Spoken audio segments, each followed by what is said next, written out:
పేద మధ్యతరగతి ప్రజలపై భారం పడుతున్న పెట్రోల్ డీజిల్ గ్యాస్ ధరలను వెంటనే తగ్గించాలని కాంగ్రెస్ పార్టీ రాజ్యసభ సభ్యులు అనిల్ కుమార్ యాదవ్ డిమాండ్ చేశారు.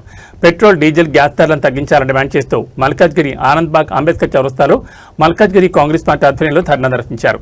ఈ కార్యక్రమంలో రాజ్యసభ సభ్యులు అనిల్ కుమార్ యాదవ్, మాజీ ఎమ్మెల్యే మైనంపల్లి హనుమంతరావు, కాంగ్రెస్ పార్టీ జిల్లా అధ్యక్షులు తోటకూర వజేష్ యాదవ్, మల్కాజ్గిరి కాంగ్రెస్ పార్టీ అబ్జర్వర్ సమీర్ కుషాల్తో పాటు పెద్ద ఎత్తున పార్టీ శ్రేణులు పాల్గొన్నారు.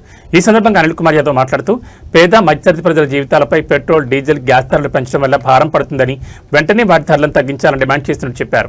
బీజేపీ కేంద్ర ప్రభుత్వం సిగ్గు లేకుండా ప్రవర్తిస్తుందని తీవ్ర విమర్శలు చేశారు.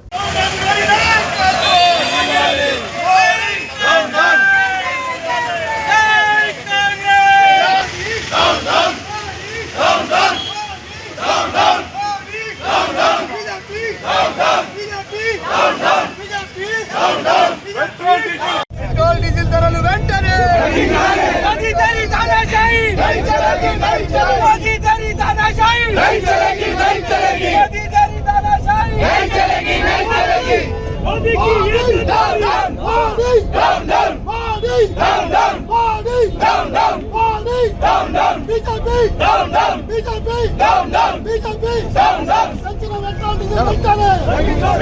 మళ్ళీ ఈరోజు పెట్రోల్ ధరలు పెంచడం జరిగింది.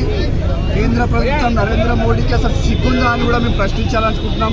ఎందుకంటే మీరు ప్రతి 2 రోజులకు పెట్రోల్ డీజిల్ ధరలు పెంచుతున్నారు. ఈ మన పెట్రోల్ డీజిల్ ధరలు ఏదైతే ఉన్నాయో అది ఎవరిపైన భారం పడుతుంది? అది కేవలం మధ్యతరగతి కుటుంబమైన పేదవాళ్ళపైన భారం పడుతుంది. మరి ఈరోజు వాళ్ళ ఇంట్లోకి బయటికి వెళ్ళకుండా కూడా మీరు వాళ్ళకు కళలు చెప్పడానికి ప్రయత్నం చేస్తున్నారు. మీరు ప్రతిసారి కూడా ఈ యొక్క మధ్యతరగతి కుటుంబం పైన వేయడానికి ఏదైతే భారం వేయడానికి ప్రయత్నం చేస్తున్నారో దాన్ని మేము తీవ్రంగా ఖండిస్తున్నాం. పెరుగుతున్న పెట్రోల్ డీజిల్ ధరలను వెంటనే తగ్గించాలని కూడా డిమాండ్ చేస్తున్నాం.